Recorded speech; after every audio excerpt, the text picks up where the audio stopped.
itu cewek rambut panjang, dia tuh rambutnya nutupin ke depan dan pakai baju hijau. Nah suaminya pas cerita kayak gitu ya, teman saya cerita kayak gitu tuh, saya langsung lah itu kan yang jenazah yang beberapa hari ke belakang saya bawa yang di sungai. Setelah saya olah TKP, ternyata ada pihak keluarga lain yang datang ada sedikit cekcok lah, sedikit ribut karena ada pihak keluarga yang menyetujui buat diotopsi, ada yang tidak. Dan busnya itu udah berusaha menghindar juga karena posisinya miring, dia nabrak bagian belakang motor, anaknya itu kepental ke kiri, ibunya ke kanan, dan otomatis itu ke kolong bus. Ini.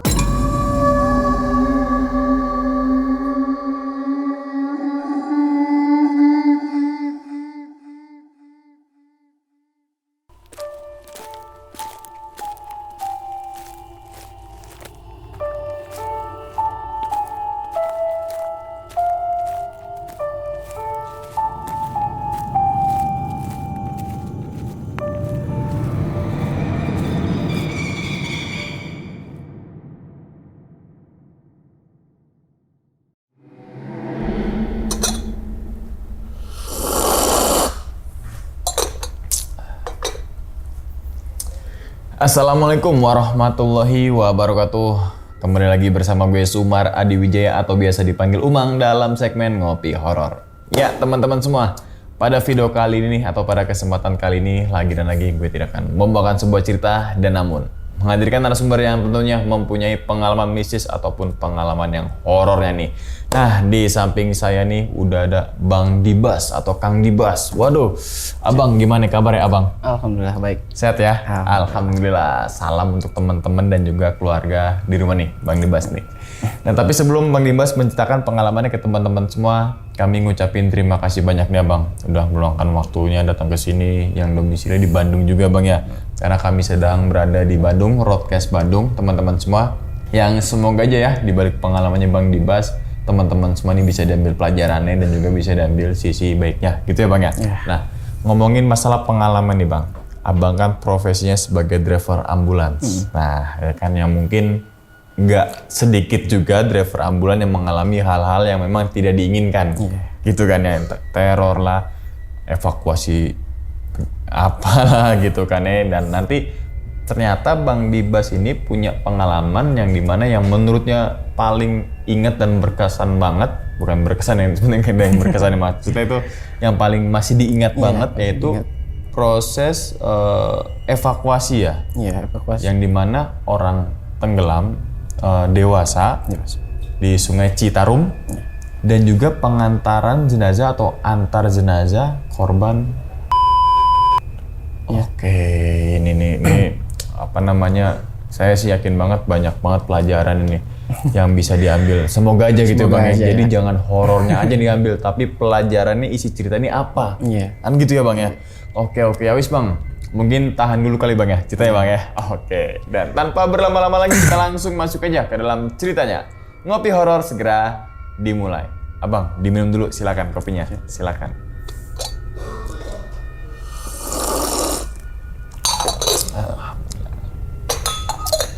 Oke, udah siap nih Abang buat ceritain ke teman-teman semua nih. Oke. Siap ya? Oke, langsung aja kita sikat.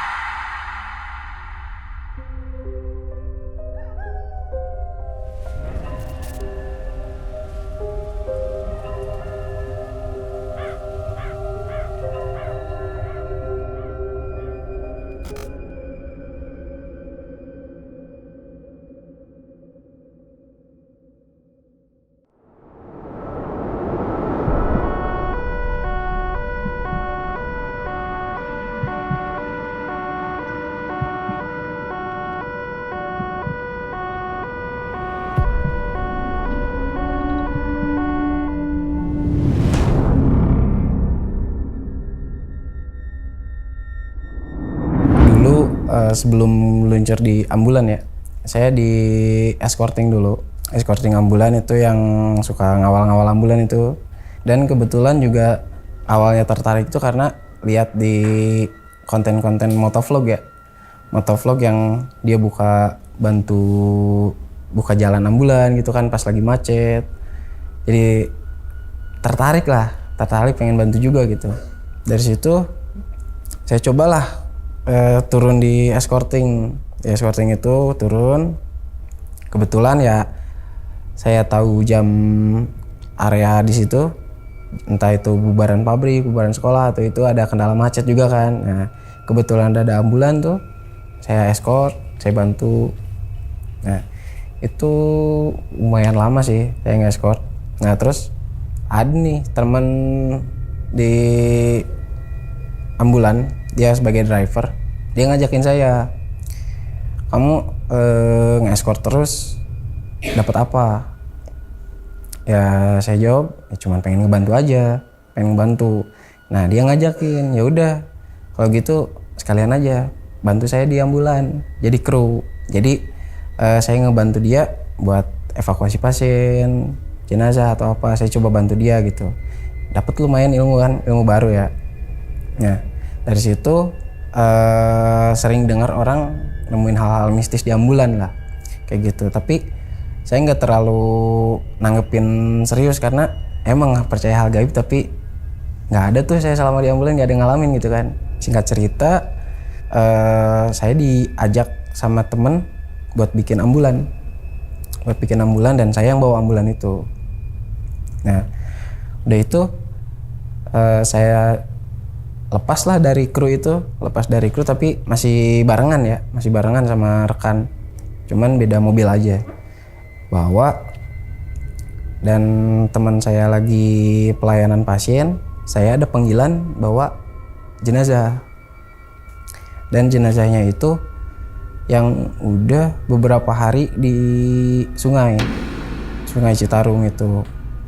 Jadi awalnya berani nggak berani ya, karena baru pertama kali juga gitu kan, terus takut juga gitu. Terus pas ini udahlah, karena emang dari hati pengen ngebantu, saya kuat-kuatin, saya coba datang ke TKP. Ternyata emang bener ada di situ, belum ditemuin si jenazahnya itu, dia masih dalam tahap pencarian. Nah, saya coba koordinasi sama pihak-pihak terkait yang ada di situ. Kalau saya itu dari ambulan yang pengen ngebantu buat evakuasi korban, ya udah dari pihak instansi lain juga mengizinkan saya buat bantu evakuasi. Nah, saya standby di situ sampai beberapa jam. Karena karena pengalaman saya belum terlalu luas. Jadi saya di situ cuman merhatiin aja, nggak banyak bantu evakuasi turun ke sungai gitu kan, karena itu butuh ilmu khusus juga, butuh pengalaman khusus dan pelatihan khusus juga. Jadi saya belum berani turun ke situ. Nah, saya tunggu sekitar sejam 2 jam, ketemu tuh korban. Udah ketemu, diangkat, bawa ke daratan dulu, ke atas. Nah, lumayan tuh, karena baru pertama kali juga ngelihat jenazah kondisinya kayak gitu ya, mual-mual gimana gitu kan. Cuman saya nahan gitu kan, sama pakai masker juga, meskipun kecium tapi saya tetap nahan. Nah dari situ kan dimasuki, itu keadaannya di dalam kantong jenazah. Rencananya mau dicek sama Inavis itu buat dicari identitas. Itu dibuka, kantong jenazahnya dibuka. Saya lihat jelas kondisi korban kayak gimana. Yang paling jelas itu dari pakaian mungkin ya, dari baju sama celana. Dari baju pakai warna hijau dan celana Levi's, itu yang ciri yang paling mencolok lah dari luar. Nah selebihnya saya nggak terlalu merhatiin juga kan, karena dengan kondisi kayak gitu yang saya baru pertama kali bawa, agak sedikit shock juga. Nah itu singkat cerita lah, bawalah, kita ditugaskan buat bawa ke salah satu rumah sakit buat di drop di forensik, salah satu rumah sakit di situ. Saya bawa, di dalam mobil itu masih kecium bau-bau busuk ya, maaf ya, bau busuk gitu. Saya sehari 2 hari itu nggak sempat pelayanan ambulan dulu karena buat menghilangkan dulu baunya itu kan. Saya coba pakai pewangi, pakai apa gitu biar hilang lah, biar hilang dulu. Nah dari situ udahlah, udah hilang wangi, bau itunya udah hilang. Saya mulai pelayanan lagi gitu kan, biasa, tapi lebih banyaknya itu kecelakaan lalu lintas, buat penanganan evakuasi kecelakaan lalu lintas.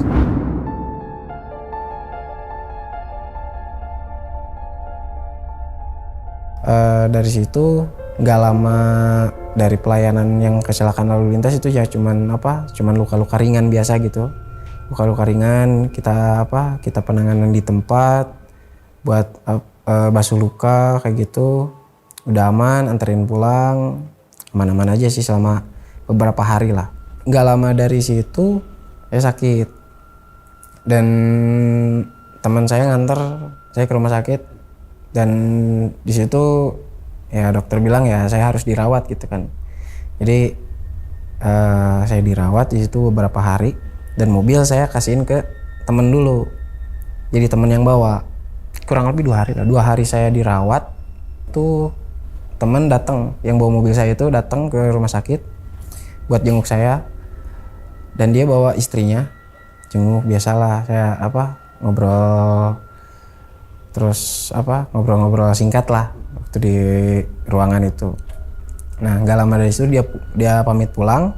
Udahlah saya nggak tahu apa-apa lagi itu kan. Saya langsung baring lagi dan besoknya saya bisa pulang tuh. Tapi di situ tuh ada satu hal yang cukup aneh gitu ya, cukup aneh. Nah saya pulang dari rumah sakit dijemput teman saya yang bawa mobil saya itu dan udah naik. Nah teman saya cerita. Kalau pas kemarin jenguk saya itu istrinya, jadi kan istrinya itu duduk di kursi belakang ya bang, kursi belakang. Di mobil tuh depan 2 kan, supir 1, yang kiri biasa, depan ada di belakangnya kursi 1 kan. Nah yang lainnya tuh lagi pada ngopi di luar mobil. Nah istrinya itu diem di dalam mobil tapi di kursi belakang itu. Nah gak lama dia tuh nangis histeris. Tiba-tiba nangis histeris dan sempat dia tanya suaminya ya teman saya itu, suaminya itu sempat tanya ke istrinya kan, sempat tanya kenapa, dan dia belum berani cerita, dan ceritanya itu pas udah nyampe rumah. Nah pas udah nyampe rumah gitu dia bilang ke saya tuh kayak gitu, udah nyampe rumah dia baru cerita kalau tadi pas dia duduk di kursi itu tuh ada kan di sebelah kursi itu ada stretcher ya bang, belangkar yang di ambulan itu. Dia ngeliat ada kaki. Jadi pas dia pas dia duduk terus nyender ke belangkar gini, di sebelahnya itu ada kaki. Dia kaget, itu kaki siapa? Soalnya orang-orang pada di luar kan. Dia iseng ngeliat ke belakang kayak gitu, dan ternyata yang dia lihat itu cewek rambut panjang. Dia tuh rambutnya nutupin ke depan dan pakai baju hijau. Nah suaminya pas cerita kayak gitu ya, teman saya cerita kayak gitu tuh, saya langsung lah itu kan yang jenazah yang beberapa hari ke belakang saya bawa yang di sungai. Teman saya juga baru oh iya waktu itu kan kita bawa yang itu ya, kok bisa ada di mobil gitu kan. Padahal beberapa hari kemarin aman-aman aja, nggak ada hal-hal yang janggal gitu kan. Nah udah dari situ udah biarlah, nggak terlalu diiniin, karena mungkin kalau kata orang tua dulu tuh kalau lagi perut lagi ngisi ya, istrinya kan lagi ngisi ya, emang suka ada aja gitu yang gangguin gitu kan. Hal-hal yang kayak gitu suka ada aja yang gangguin. Cuman yang anehnya tuh kenapa yang itu yang muncul gitu kan. Entah itu dia diam di dalam mobil atau gimana, kok bisa ada gitu, bisa muncul di mobil, bisa nampakin. Nah saya lagi bawa mobil, saya bilang lah, saya ngucapin sesuatu, kalaupun emang ada wujud kayak gitu, ya udah diem aja di mobil, tapi jangan ganggu driver, jangan ganggu kru, jangan ganggu keluarga pasien ataupun sampai ganggu pasien. Kalau mau diem sok diem aja, saya bilang kayak gitu kan. Saya ngobrol aja sendiri gitu kan, tapi saya ngerasain kayak ada sesuatu di belakang saya tuh, ada sesuatu, tapi udahlah biarin aja, tapi saya cuma nyampein kayak gitu aja. Nah udah itu berjalan kayak biasa, pelayanan pasien tanpa ada hal-hal yang aneh gitu kan.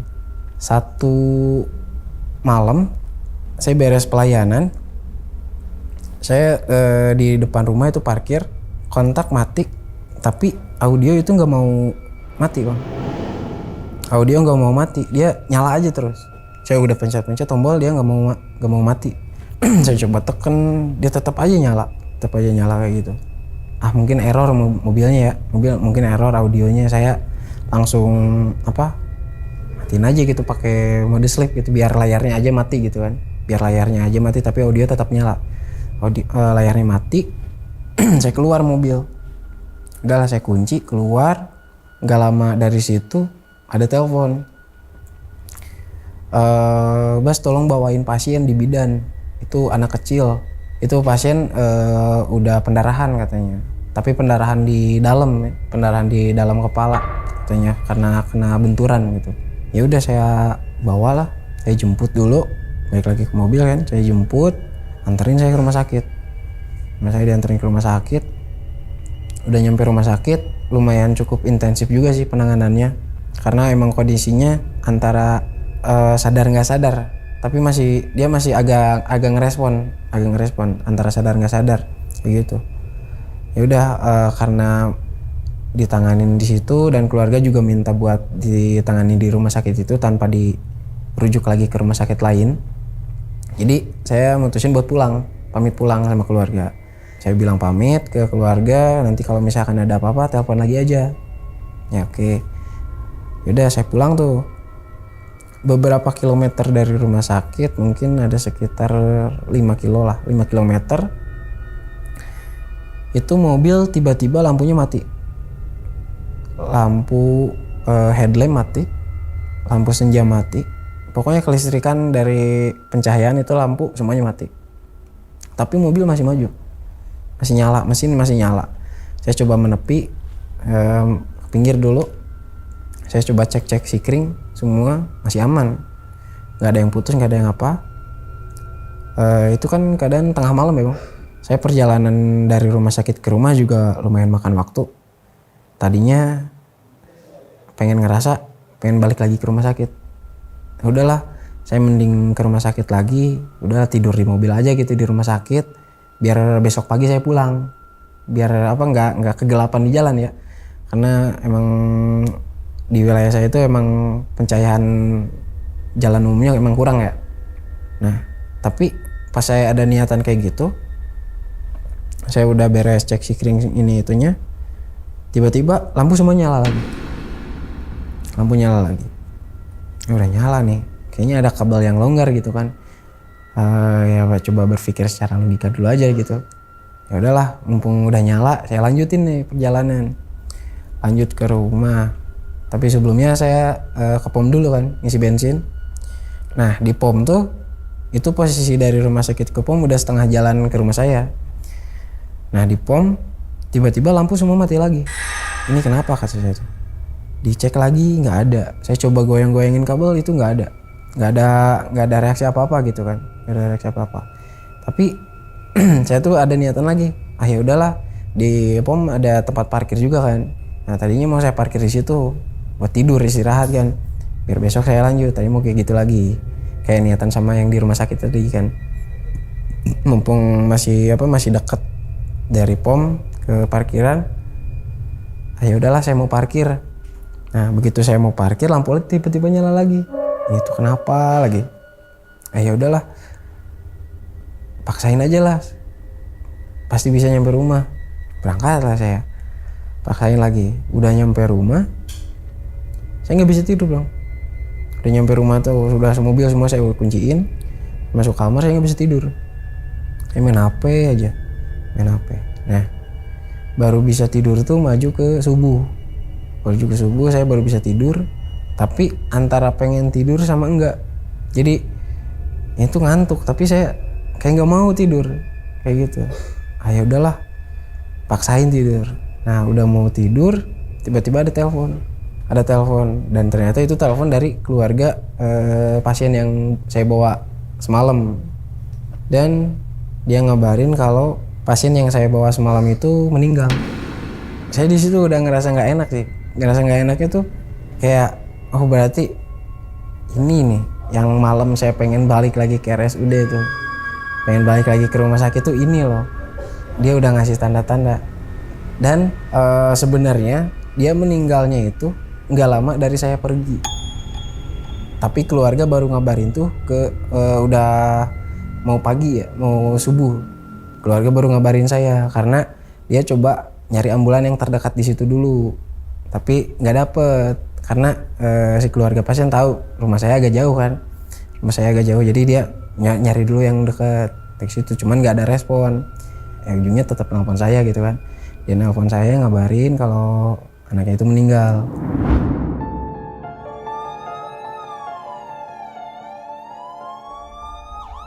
Di situ tuh karena nggak sempet tidur ya.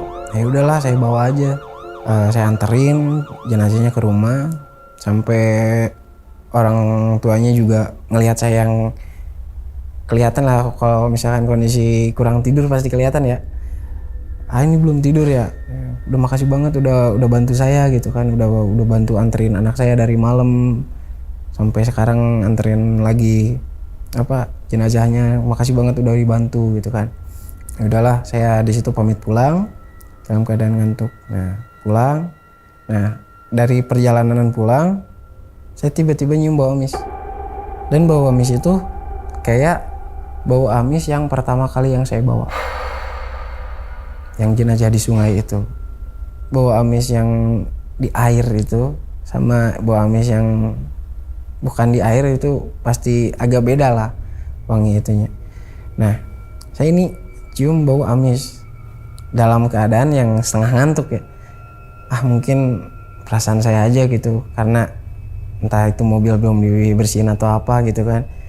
Ya udah saya pulang, udah nyampe rumah saya bersih-bersih tidur, sempetin tidur. Itu pagi kan, itu pagi. Siang saya nggak ada pelayanan, lagi nyantai aja. Ada panggilan lagi tuh malam, kecelakaan. Nah dari situ kecelakaan ya luka-luka ringan biasa, anak-anak yang yang ugal-ugalan di jalan gitu. Nah beres dari situ kan anterin ke rumah sakit. Nah udah di rumah sakit udah beres, tiba-tiba nggak lama dari situ ada panggilan lagi. Itu saya dapat panggilan dari salah satu driver karena dia lagi nggak bisa. Dia lagi nggak bisa, ada pelayanan juga. Dia lempar ke saya buat evakuasi korban. Nah, saya merapatlah ke lokasi. Nah, di lokasi itu ternyata udah banyak orang di luar tuh. Udah banyak orang. Dan saya emang dari selaku tim medis juga belum bisa buat masuk karena lagi olah TKP juga. Saya cuman di situ tanya-tanya informasi ke pihak terkait juga sama ke keluarga dan yang ada di situ. Saya coba tanya-tanya, ini asli orang sini atau bukan? Dia bilang asli sini, emang tinggal di sini, cuman dia sendiri di rumahnya itu sendiri. Nah, dari situ setelah saya olah TKP, ternyata ada pihak keluarga lain yang datang. Itu datang ya ada sedikit cekcok lah, sedikit ribut karena ada pihak keluarga yang menyetujui buat diotopsi, ada yang tidak yang setuju buat diotopsi karena salah satu alasan diotopsi mungkin biar lebih teridentifikasi karena hal apa gitu kan, apakah ada motif lain atau apa gitu kan, dari siapa juga pelakunya biar ketangkep juga kan. Nah dari situ setelah beberapa lama itu saya sempat nunggu juga karena keputusan ada di keluarga korban. Jadi saya di situ cuma nunggu aja gitu, cuma nunggu sambil koordinasi ke pihak-pihak di situ juga. Nah udah itu beberapa lama lah mereka diskusi, barulah keluarga setuju buat diotopsi. Tapi kondisi korban itu dia masih dengan keadaan awal, jadi belum diapa-apain. Jadi cuman diamanin dari kamar ke ruang tengah sama ditutup kain kayak gitu. Jadi belum sempat dimandikan, belum sempat di apa-apain lagi lah, karena udah beres olah TKP itu mereka cuma diskusi, jadi diamanin aja di situ sama pihak keluarga. Dari situ barulah karena keluarga minta otopsi, saya bawa. Tapi di situ bukan saya yang evakuasi, karena ada pihak lain juga yang ngebantu evakuasi. Jadi saya cuma standby di mobil, pihak itu yang ngevakuasi dari dalam rumah ke ambulan. Saya cuma bantu di ambulannya aja, dan saya coba cek sedikit kondisinya. Itu nggak ada luka apa-apa, nggak ada luka sedikit pun. Ya mungkin karena faktor lain lah, itu bukan karena senjata tajam atau apa. Nah itu saya coba cek, aman-aman aja. Saya dikhawatirkannya kan kalau misalkan biasanya pakai alat gitu kan, pakai alat ada darah atau gimana. Saya tadinya mau simpen alas, tapi pas dilihat aman, nggak ada luka apa-apa. Udah di situ yang ikut dari pihak keluarga itu 2 orang, saya sama kru juga nganterin ke rumah sakit. Nah dari perjalanan rumah ke rumah sakit itu mobil wangi bang. Jadi yang bau amis sebelumnya tuh hilang, tiba-tiba hilang. Dan itu mobil dalamnya wangi. Saya juga kurang bisa ngejelasin itu wangi apa, tapi yang jelas wangi yang belum pernah saya cium. Tapi itu enak bener wanginya, nggak sampai ngeganggu lah. Dan dari korban itu sama keluarga yang ikut itu harusnya mobil ada beban kan, tapi itu bener mobil enteng bener. Yang biasa dari wilayah tersebut ke rumah sakit itu makan waktu kurang lebih 40 menit kurang lebih. Tapi saya bisa, pas malam itu saya bawa itu karena mobil rasanya enteng, saya cuma bawa 30 menit tanpa hambatan apapun di jalan. Meskipun jalan rame, itu jalan aman, semua kebuka, nggak ada yang escort, nggak ada yang ngebantu.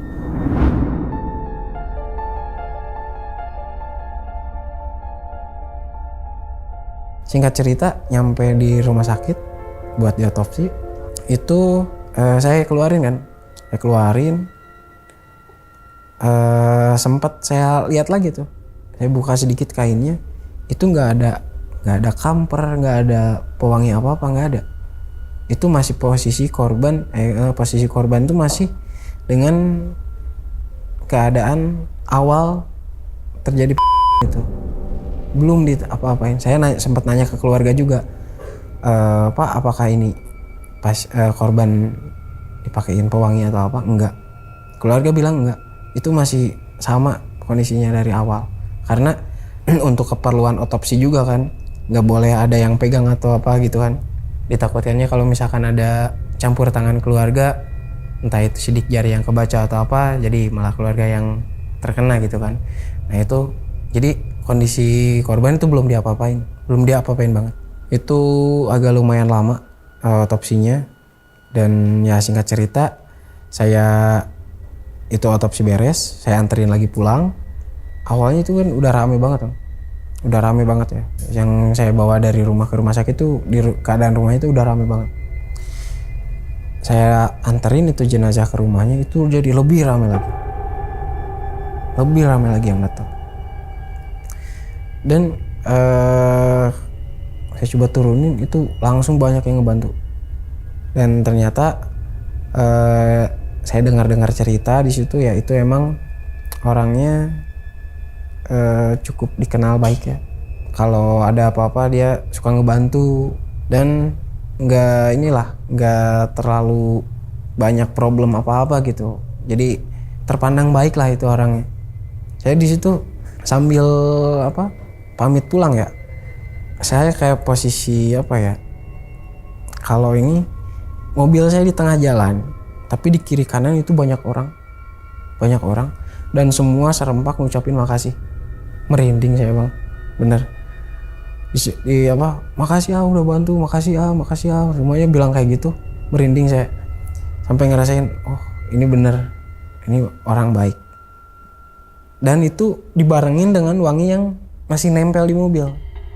Nah, singkat cerita, saya pulang lah.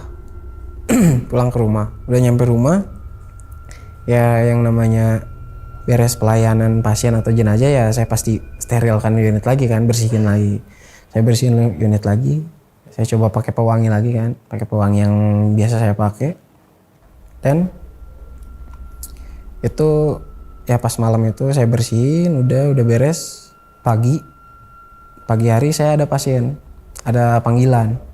Saya masuk ke mobil buat jemput pasien. Parfum yang saya pakai semalam itu kalah bang. Wangi itu muncul lagi. Dan saya juga heran, kok ini wanginya nempel banget ya? Ini apa gitu? Ya udahlah, saya nggak terlalu ini. Saya fokusin buat jemput pasien dulu. Saya jemput pasien. Udah anterin dari rumah anterin ke rumah sakit. Dan keluarga sempat bilang, ini mobil pakai pewangi apa? Kok enak wanginya? Nah, saya juga heran. Saya cuma pakai pewangi yang ini. Tapi ini beda loh sama yang di mobil. Saya juga nggak tahu. Saya juga nggak tahu ini wangi apa. Soalnya tiba-tiba wangi mobil. Udah. Nah dari situ beres pelayanan pasien yang itu. Pasien kedua ada panggilan lagi. Pasien kedua nanyain hal serupa. Ini pakai parfum apa? Enak banget wanginya. Nah dari situ mulai aneh. Ini tuh apa sih? Saya sempat beres pelayanan itu, saya sempat ke steam buat nyuci mobil dan minta buat pakai pewangi juga. Pakai pewangi.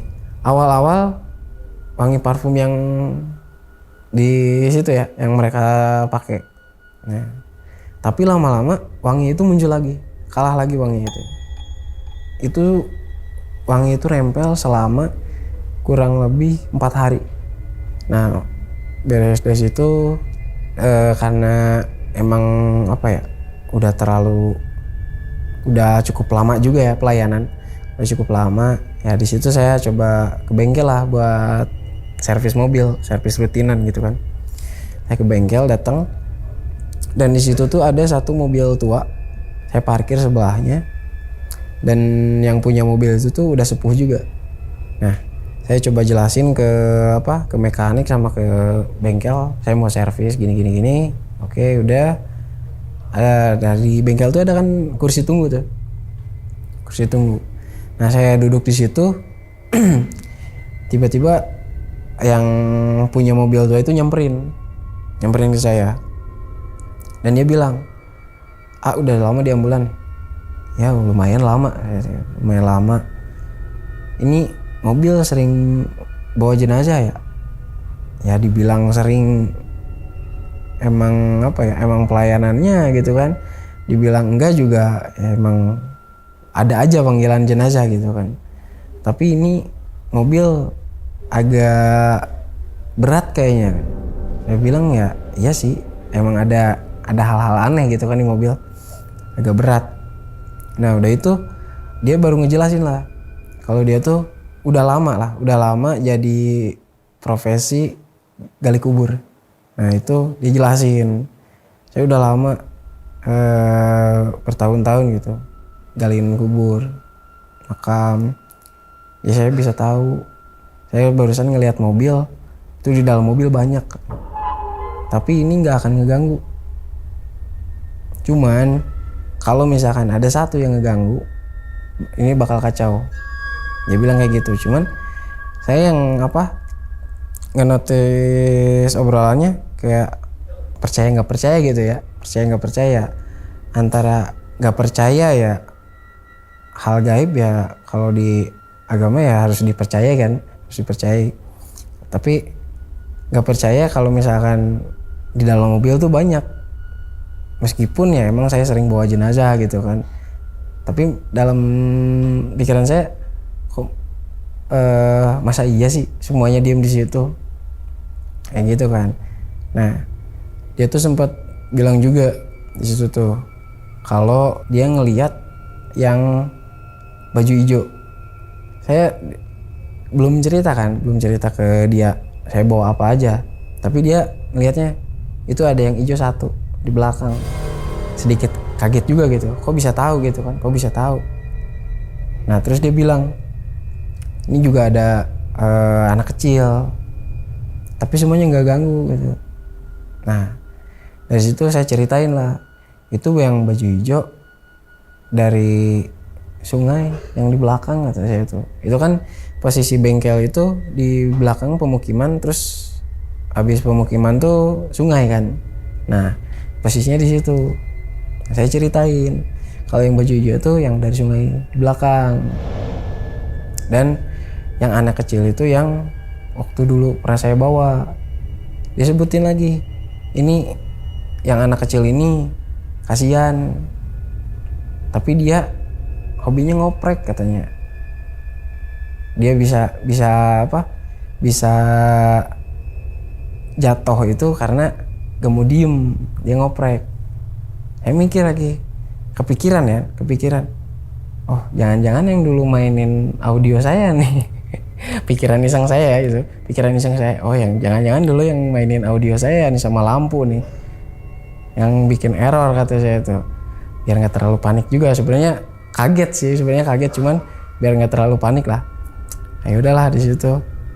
Saya bilang lah ke bapaknya, udah nggak apa-apa kalau misalkan emang mau diem di mobil, ya diem aja, tapi jangan sampai ganggu gitu. Terus kata si bapaknya ya, enggak akan, asal nggak ada yang bikin kacau aja gitu. Dia bilang kayak gitu. Paling gitu aja sih bang yang bisa saya ceritain ya, karena mungkin ada hal yang lain, cuman saya agak sedikit lupa. Karena kejadian itu udah lama banget, ke beberapa tahun ke belakang lah. Jadi yang mungkin yang benar-benar saya ingat sih itu aja gitu mungkin. Oke, diminum dulu bang, silakan abang kopinya, silakan.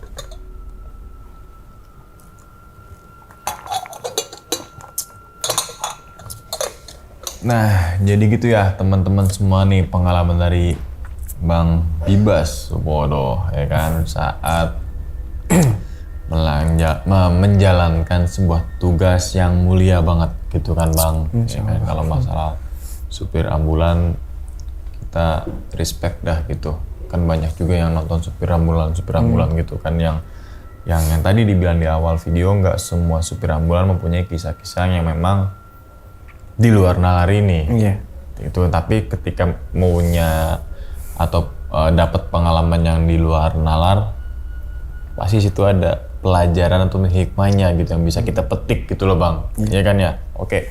Tapi sebelum masuk ke kisahnya nih bang, kan tadi awalnya abang jadi tim escort, ya, atau ngebuka jalan mobil-mobil ambulan tuh, biasanya di depan satu atau nggak dua, atau tergantung dari keperluan dan unit tersedia gitu kan. Kenapa abang milih untuk itu? Pasti kan ada dasarnya kan gitu. Kita suka main bola ya karena emang suka olahraga dan lain sebagainya. Kenapa bang? Saya selalu ingat kata-kata yang dimana jika kita memudahkan urusan orang lain, dan suatu saat urusan kita juga akan dipermudah. Nah, selalu ingat kata-kata itu, dan itulah yang memotivasi saya buat ngebantu. Yang dimana posisi di dalam ambulan itu ada orang yang sedang butuh pertolongan, lagi sakit gitu kan, lagi berjuang antara hidup dan mati gitu kan.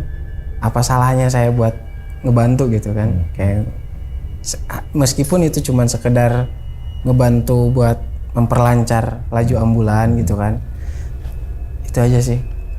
Oke, ya dalam banget ya. Kenapa Bang Bibas sih sampai akhirnya sekarang terjun ke dalam dunia ambulan yang banyak. Oke, berarti kalau bukan totalin, berapa lama terjun ke dalam dunia ambulans bang? Termasuk ke relawan kan, termasuk dunia ambulans juga. Berapa lama totalnya? Kalau dari sekarang? Relawannya itu dari escorting saya dari 2018. 2018, wow. Dari 2018 sampai 2020. Oke, 2 tahun. 2 tahun Escorting. jadi escorting, dan Berarti dari 2020 ke sampai sekarang saya di ambulan. jalan 6 tahun atau hampir 8 tahun ya di dunia ambulan. Oke, berarti titik ininya tuh pas COVID itu ya? Iya. Iya kan? COVID. Pas COVID yang dimana membutuhkan banyak banget Ya itu. driver ambulans, unit-unit ambulan. Karena kan kalau nggak salah ada satu hari itu satu ambulan bisa pengantaran jenazah bisa 5, Iya. 4. Kalau totalin dalam 1 bulan bisa 100 katanya. Iya. Wow. Dan lain dirumahin, abang justru malah keluar rumah untuk menyelamatkan orang lain. Iya. Kan gitu kan bang ya? Oh, oke. Tapi sebelum nanya ke kisahnya abang lagi, tantangan terbesar yang dihadapi sebagai driver ambulans saat bertugas itu apa bang? Dari diri sendiri sih, Pak. Kenapa? Pengendalian emosi. Oh, emosi. Oke. Iya, karena jadi Berpacu dengan waktu, jalanan. jalanan karena kondisi pasien yang kita bawa, terus di luar gitu, Jalanan nggak semrawut ngasih gitu jalan, kan. Iya. macet. Oke, berarti mesti terbesar adalah emosi itu. Emosi diri kita sendiri. Nah, cara ngendalin emosinya gimana tuh bang? Saya biasa buat tetap fokus aja.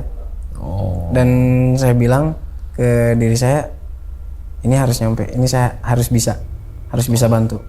Daripada saya buang tenaga buat marah-marah ke orang, mending saya tetap fokus ke depan buat maju. oke. Iya, soalnya kan kadang kita kan yang nggak bawa pasien bang, misalnya lagi berkendara ya, padahal nggak nyerempet nih, tapi emosian, kan gitu kan? Iya. Itu sekelas kendaraan pribadi tuh. Iya gitu. Kadang ada yang tiba-tiba ngangesan ke kiri aja, Iya. langsung meledak gitu. Nah, apalagi ini keadaan macet, bawa pasien, terus kemudian ya kan bertarung dengan diri sendiri tuh. Bertarung dengan diri sendiri. Gitu kan bang, emosinya lah, pikirannya harus fokus, belum lagi pasti cepetan gitu kan. Pasti kan kayak gitu kan. Oke, nah perasaan sebagai driver ambulans saat gagal menyelamatkan pasien tuh gimana itu bang? Kan soalnya ada yang bilang katanya driver ambulans itu gagal bertugas kalau ya begitu. Ya Ketika nyawa pasien tidak terselamatkan. sedih sih. Itu yang paling, Dan menurut pastinya abang sedih. itu adalah kegagalan saat bertugas bang ya. Ketika misalkan yang tadi sirine gawat darurat berubah jadi alunan sirine jenazah, itu yang sedih nggak cuma keluarganya aja tapi yang driver dimana pun. awalnya keluarga berharap masih bisa terselamatkan, tapi hilang harapannya gitu. Itu kerasa banget sih bang. Oke. Bawa. Mohon maaf bang, pernah nggak bang dalam situasi kayak gitu abang? Amit-amit jangan ya, kalau belum pernah atau pernah? Kalau di jalan lagi kritis, kalau di jalan lagi kritis tiba-tiba meninggal itu belum pernah. ya jangan sampai ya gitu ya. Jangan sampai. Tapi kalau misalkan kondisi kritis, saya bawa ke rumah sakit, udah nyampe rumah sakit, tiba-tiba 15 menit 30 menit kemudian keluarga ngabarin udah meninggal, itu sering sih kayak gitu. Oh, Hampir sering kayak gitu. ya kalau berbicara takdir lah, udahlah. Kan biasanya mungkin udah takdirnya, iya emang. Tapi kan driver ambulans ini adalah jembatan pertama kali sebelum ke rumah sakit kan bang. Orang keluarga kan pasti mengharapkan si driver ambulans ini kan, cepetan ya kan? Iya.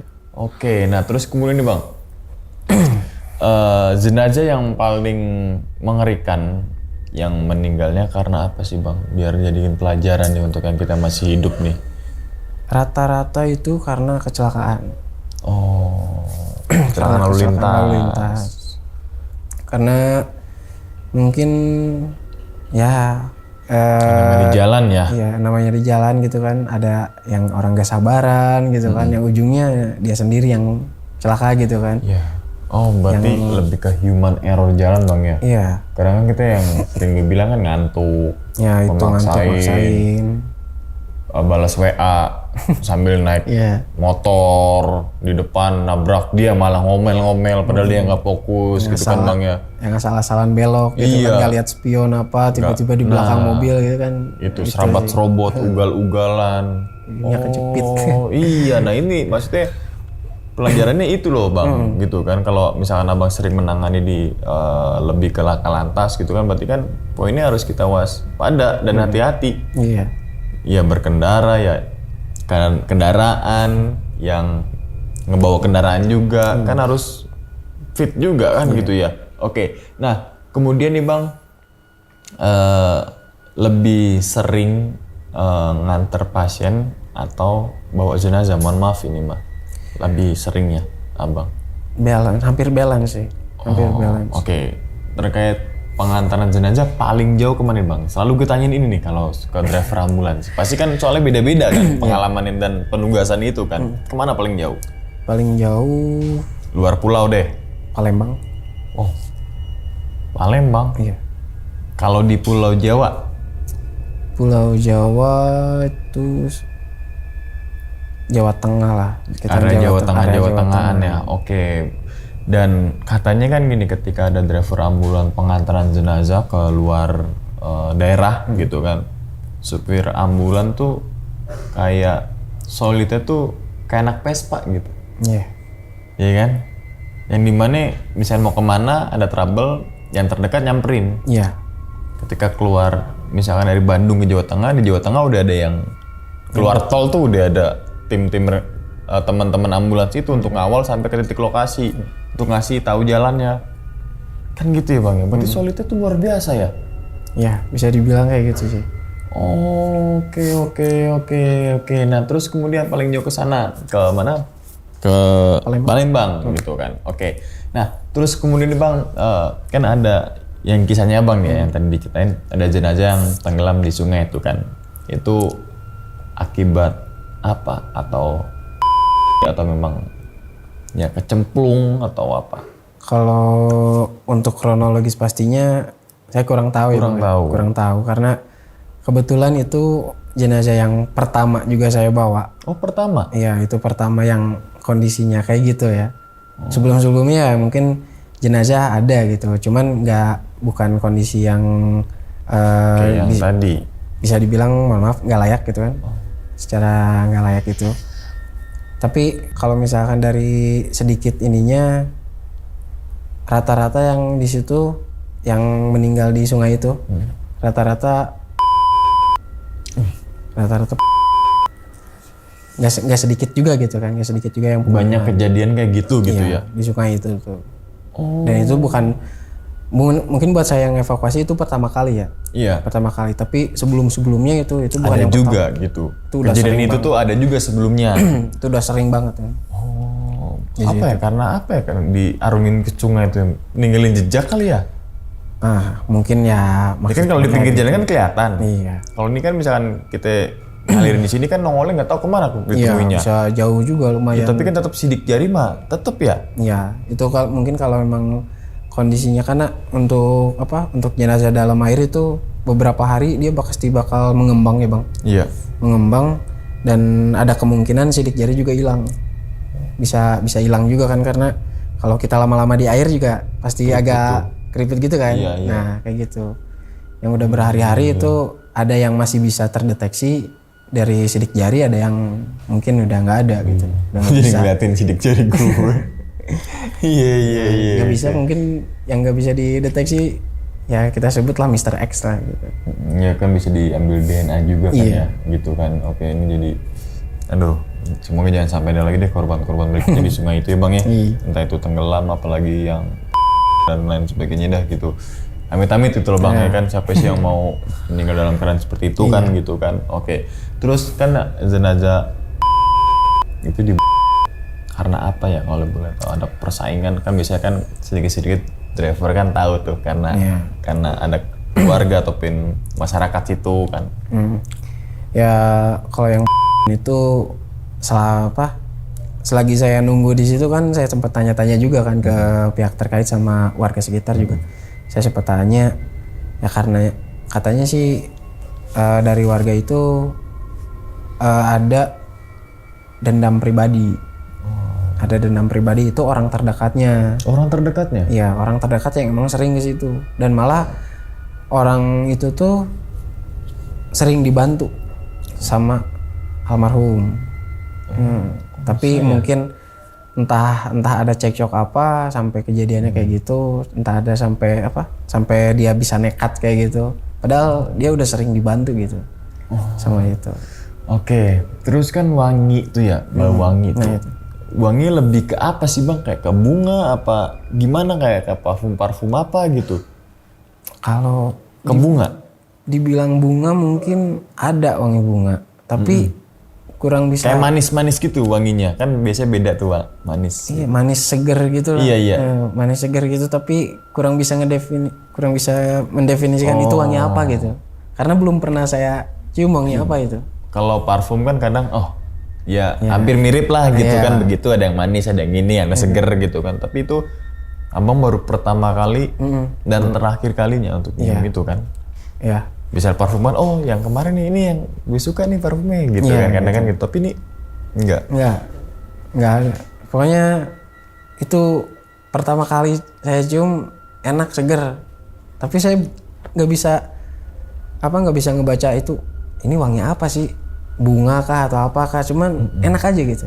Oke, nah terus kan kemudian kan bang, kebanyakan yang driver ambulans itu kan dia tergerakkan dari hati ya.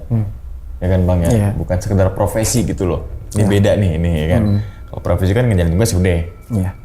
Ini dari hati nih, panggil hati. Dan abang juga sama rekan-rekannya mungkin ke daerah itu yang longsor itu yang di Bandung, Cisarua gitu kan.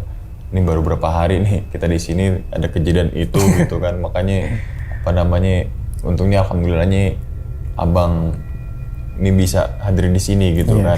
Oke, nah ngomongin masalah hati bang, nih kan driver ambulan kan manusia juga, punya hati juga.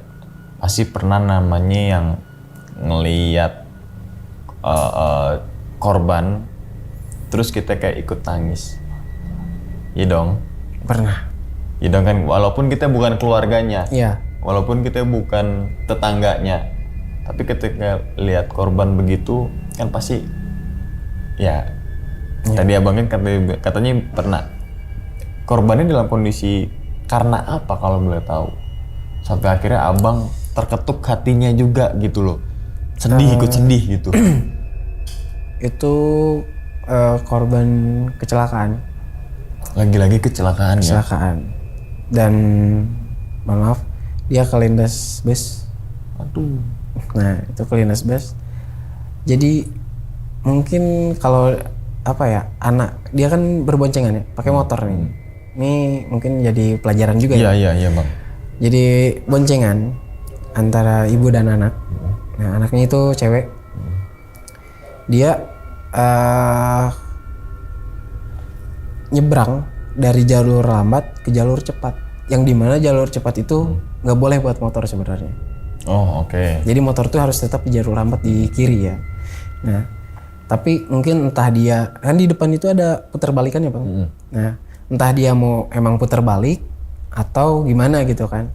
Nah, dia dari jalur lambat masuk ke jalur cepat tanpa ngelihat di belakang dia ada apa. Oh iya, kita sering begitu. Iya. Jadi dia nggak lihat dulu spion, nggak lihat dulu, langsung asal belok, nggak lihat dulu ke belakang ngelirik apa gitu. Dia langsung belok masuk, taunya di belakang ada bus. Ada bus. Dan busnya itu udah berusaha menghindar juga. Dan dia nabrak bagian belakang motor karena posisinya miring. Dia nabrak bagian belakang motor, anaknya itu kepental ke kiri, ibunya ke kanan, dan otomatis itu ke kolong bus. Dua-duanya? Enggak, anak ibunya aja. Anaknya selamat karena kepental ke kiri, balik lagi ke jalur lambat.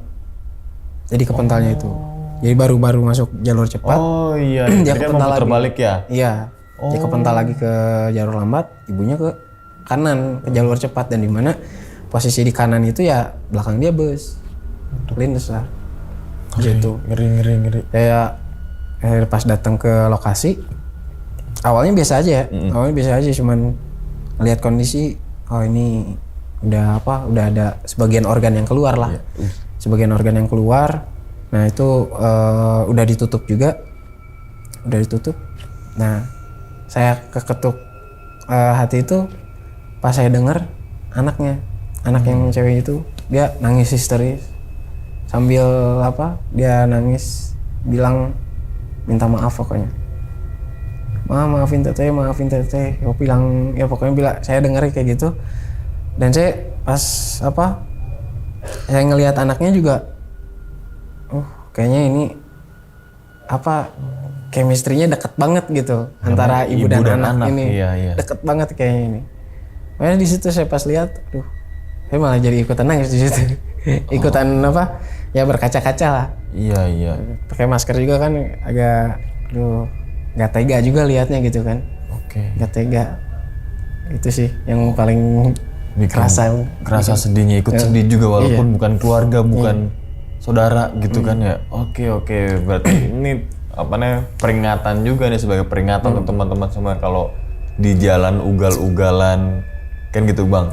Di jalan yang nggak lihat spion tuh ada fungsi juga, kalau mau belok kita lihat dulu.